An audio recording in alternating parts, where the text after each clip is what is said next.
नमस्कार दोस्तों। मॉपअप 1 की काउंसलिंग कंप्लीट हो गई है और उसमें बहुत सारे कैंडिडेट्स को सीट अलॉट हुई है। तो आप सभी को लग रहा होगा कि क्या मॉपअप 2 नहीं होगा, या अगर हुआ भी तो उसमें कितने सीट्स वैकेंट रहने वाली है और क्या अपग्रेडेशन भी हो सकता है क्या अलॉटेड सीट्स का। तो इन सभी सवालों के जवाब आपको इस वीडियो में मिलने वाले हैं। आपको पता ही होगा कि ग्रुप बी की काउंसलिंग के लिए टोटल 6200 सीट्स मॉपअप 1 में अवेलेबल थे, BMS, BHMS और BUMS के कॉलेजेस के। लास्ट ईयर सिर्फ 3600 सीट्स ही थे मॉपअप 1 में। तो आप ये अंदाज़ा लगा सकते हो कि कितने ज़्यादा सीट इस साल ऐड हुए हैं। लगभग लास्ट ईयर के कंपैरिजन में twice number of seats add हुए हैं इस साल मॉपअप 1 में, और कट ऑफ भी 40 से 50 मार्क तक नीचे आया है। ये बहुत ही अच्छी बात है, इसलिए बहुत सारे कैंडिडेट्स को सीट मिल पाई है। तो अगर इतने सारे बच्चों को सीट मिली है तो क्या मॉपअप 2 नहीं लेगा क्या महाराष्ट्र गवर्नमेंट? तो ऐसा बिल्कुल भी नहीं है।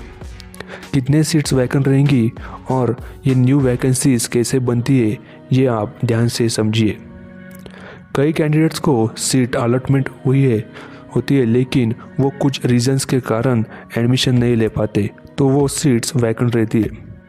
दूसरे बच्चे ऐसे होते जो सिर्फ MBBS या BDS की सीट्स के लिए ही काउंसलिंग करते, और आपको पता ही होगा कि MBBS या BDS के राउंड्स अब कंप्लीट हो गए, तो उन्हें भी सीट अलॉटमेंट हो जाती है। तो वो अपनी ग्रुप बी की सीट छोड़कर MBBS BDS की सीट लेते, तो आपके लिए फिर से वैकेंसी बन जाती है। तीसरे ऐसे भी बच्चे होते जो आउट ऑफ स्टेट भी अप्लाई करते हैं और महाराष्ट्र के काउंसलिंग में भी पार्ट लेते। तो अगर उन्हें आउट ऑफ महाराष्ट्र सीट मिली है तो यहाँ की सीट छोड़ देते और फिर से वैकेंसी बनती है। और कई कैंडिडेट्स रिटेंशन फॉर्म भी नहीं भरते मॉपअप 1 में, तो वो भी मॉपअप 2 में अप्लाई करते। तो इन सभी कैंडिडेट्स के वजह से बहुत सारी न्यू वैकेंसीज क्रिएट हो जाती है और कट ऑफ पर भी बहुत ही ज़्यादा इम्पैक्ट आता है। सीट्स तो बहुत ही वैकेंट रहने वाली है सेकेंड राउंड के लिए। अगर किसी कॉलेज को परमिशन मिलती है मॉपअप 2 से पहले, तो फिर से अभी सीट्स आ सकती है। अगर ये कॉलेजेस आए तो आप उन्हें आपके प्रेफरेंस लिस्ट में ऐड कर सकते हो, लेकिन अपनी पहले दी हुई लिस्ट एडिट नहीं कर सकते।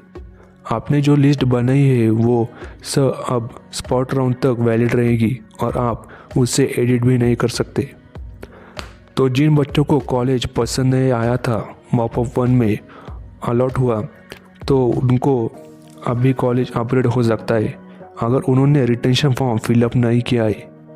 अपग्रेड होगा मतलब आपने जो प्रेफरेंस लिस्ट बनाई थी BMS, BHMS या BUMS कॉलेजेस की, तो उसमें आपको जो भी कॉलेज अलॉट हुआ है तो उसके ऊपर के कॉलेजेस आपको अलॉट हो सकते हैं।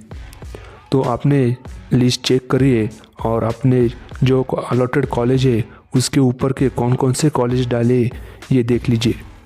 आपको अब अलॉटेड कॉलेज के नीचे वाले कॉलेजेस नहीं मिलने वाले, जो लिस्ट में ऊपर वही आपको अलॉट हो सकते। अपग्रेड होगा या नहीं ये सिर्फ उस कॉलेज में वैकेंसीज कितनी होती है इस पर डिपेंड करता है। तो अगर आपने प्रेफरेंस ठीक से भरा होगा तो आपको अच्छा कॉलेज ज़रूर मिलेगा।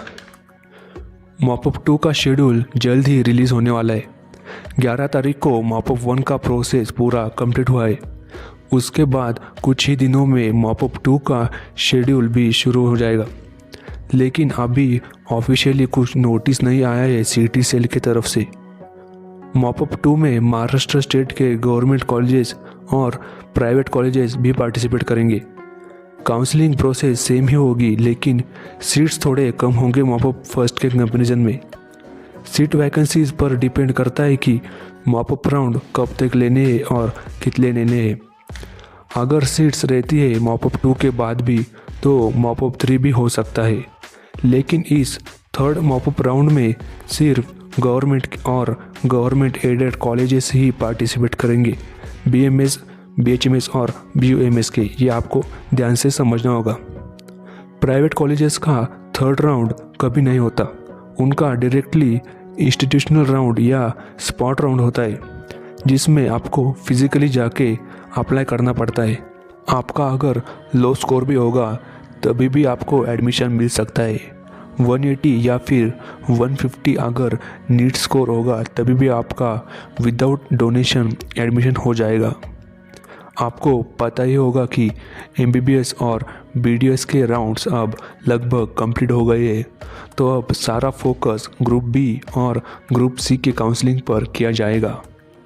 काउंसलिंग की प्रोसेस बहुत ही फास्ट होगी। मॉपअप 2 के बाद मॉपअप 3 भी बहुत ही जल्द हो जाएगा और प्राइवेट कॉलेजेस का स्पॉट राउंड भी जल्दी होने वाला है। तो सिर्फ अब महाराष्ट्र में BMS BHMS जैसे कोर्सेज की ही काउंसलिंग शुरू है। इस काउंसलिंग का रिज़ल्ट बहुत ही अच्छे आने वाला है। कट ऑफ की बात करें तो मॉपअप 1 के कंपैरिजन में 10 to 20 मार्क्स तक नीचे आने के चांसेस है। अगर न्यू कॉलेजेस ऐड हुए तो कट ऑफ और भी कम हो सकता है, लेकिन जब तक हमें सीट मैट्रिक्स नहीं आती तब तक हम एस्टिमेट ही कर सकते हैं। सीट मैट्रिक्स आने के बाद कितने सीट्स वैकेंट है उस बेसिस पर कट ऑफ एनालिसिस हम कर पाएंगे। मॉपअप 1 में के बाद भी कई कैंडिडेट्स सीट छोड़ देते तो कट ऑफ भी कम आ सकता है। मॉपअप 1 का कट ऑफ जो 290 और 300 तक आया है, तो उससे आप 10 to 15 मार्क्स कम करके कट ऑफ कितना आ सकता है ये समझ आ सकते। फिलहाल आप कुछ चिंता मत करिए क्योंकि मॉपअप 2 होने ही वाला है और अगर आपने कॉलेज ठीक से ऐड करे होंगे तो आपको एडमिशन ज़रूर हो जाएगा। मॉपअप 2 के बाद ज़्यादा वैकेंसीज नहीं रहती क्योंकि बहुत सारे बच्चे रिटेंशन फॉर्म फिलअप कर देते हैं। इसलिए अगर आपका सेकंड राउंड में एडमिशन मिल जाता है तो आप रिटेंशन फॉर्म भर के कॉलेज में एडमिशन ले लेना, क्योंकि मॉपअप 3 में आपका कॉलेज अपग्रेड होना बहुत ही मुश्किल हो सकता है और उसके मॉपअप 3 में कॉलेज अपग्रेड होने के चांसेस बहुत ही कम रहते हैं।